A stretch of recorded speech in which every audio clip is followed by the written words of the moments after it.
So dehydration of alcohols to form an alkene, where removing water, removing an atom or groups, is known as elimination.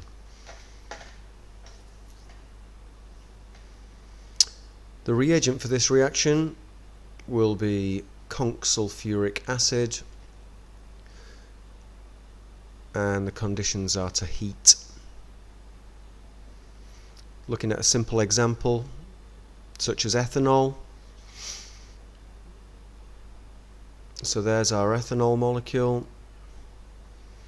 Of course, removing water from an alcohol, the OH group is always removed, so that's definitely one that we've got to remove.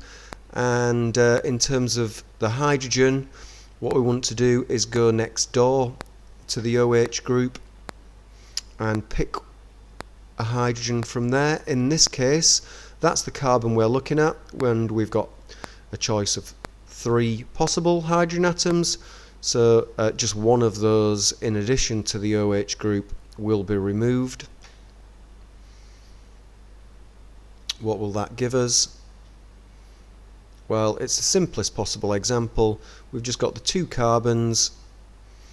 Double bond will now form between the 2 carbons, and we've removed a hydrogen from one, an OH from the other. That gives us our water.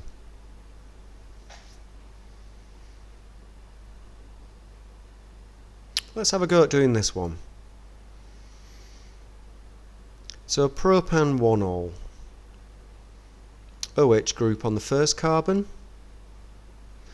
so that's definitely got to be removed, and then we need to remove a hydrogen from the carbon next door to that. Doesn't matter which one we pick, and in a balanced equation we won't see which one we've picked. So there's the OH.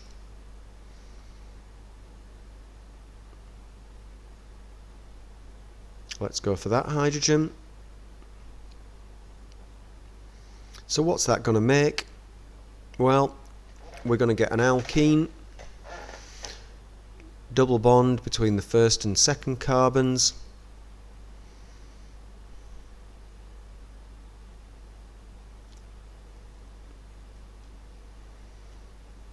And eliminate water. So here's our alkene.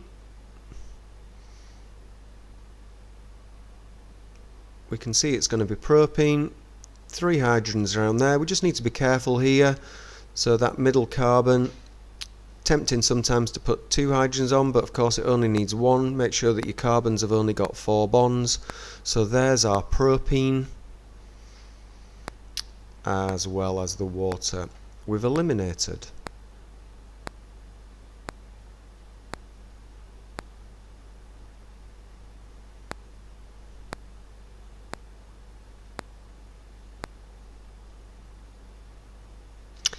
Butan-2-ol. Now, a little bit more difficult this one. We can see that where the OH is, we've got neighbours either side of that.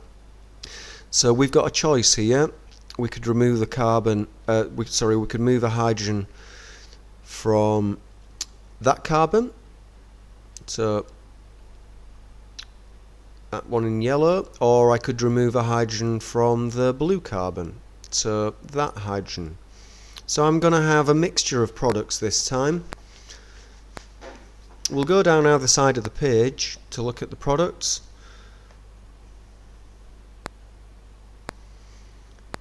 So if I remove the yellow hydrogen, I'm going to get a double bond between the first and the second carbons.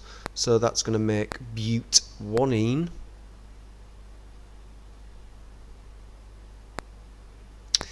If I remove the blue hydrogen, then I'm going to make my double bond between the second and the third carbons, like so.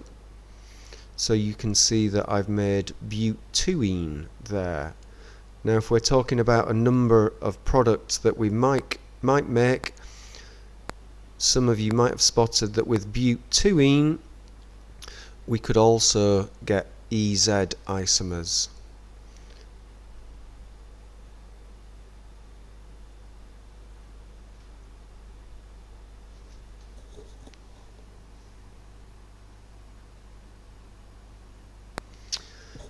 Right, the mechanism for the elimination. So we're starting off with our alcohol.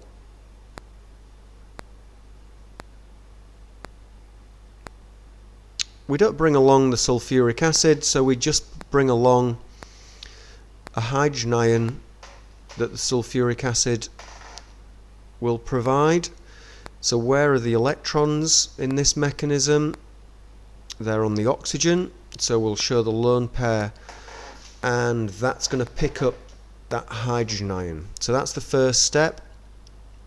So there's a positive charge in the first step, and that positive charge needs to carry all the way through the mechanism. So what will that make? Well, there's the oxygen.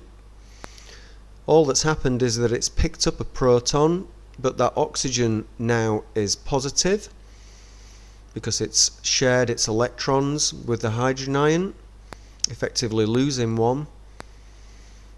Still got a positive charge. This is the moment that we're able to lose the water molecule. How does that happen? So we need a curly arrow from the carbon-oxygen bond going to the oxygen. So the oxygen is now happy. It's got its electron back.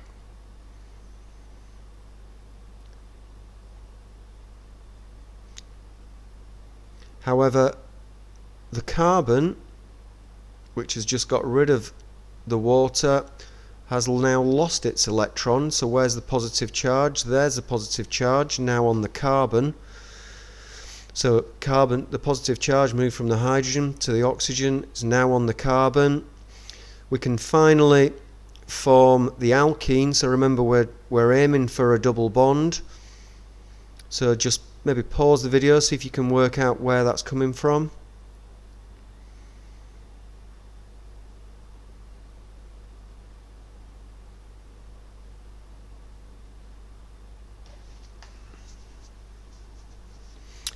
Yep, so one of those hydrogens on that carbon needs to leave, and the pair of electrons forms the double bond. So we've kicked out a hydrogen ion. There it is. What you'll also notice is that we started off with a hydrogen ion. We've ended up with a hydrogen ion showing it's a catalyst. Have a go at doing the same for butan-1-ol. So pause the video.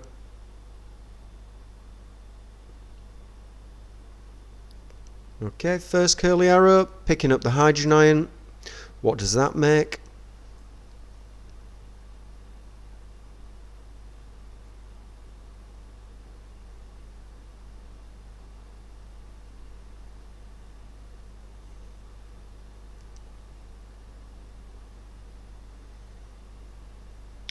So we've got that oxygen with 3 bonds and a positive charge. We can now get rid of the water, like that.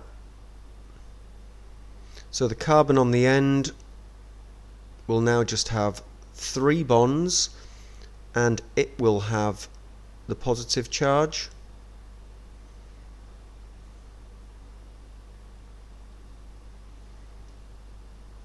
Okay, and now we're going to form the double bond. So we've got a choice of hydrogen on the second carbon. So the pair of electrons between the carbon and the hydrogen now needs to go and form the double bond. So those are my choice. I could pick either of those. Double bond between the 2 carbons there.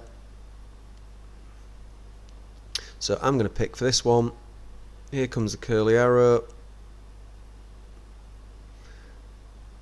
From the bond, making the double bond. What alkene will this make? Well, just one product here. So the double bond has got to be between the first and the second carbon. So that's that alkene, and that's but-1-ene. And we've regenerated our hydrogen ion.